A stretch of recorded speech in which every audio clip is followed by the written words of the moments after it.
Так, ассалам алейкум. Сейчас вот сообщение поступило. Один парень по имени Магомед ехал домой, сюда, в Грозный, из Питера через Москву.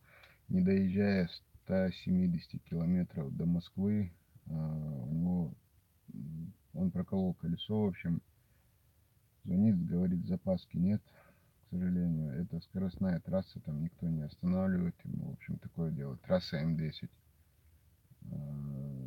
Сейчас он не смог объяснить толком, где он находится, к сожалению. Мы связались с нашим представителем главы Чеченской Республики в Тверской области.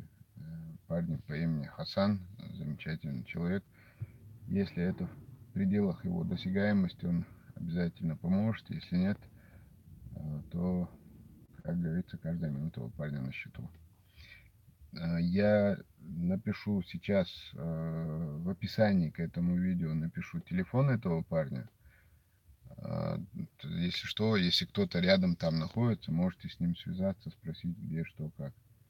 Если в описании этого номера телефона не будет, значит вопрос уже решен. Вот такая ситуация.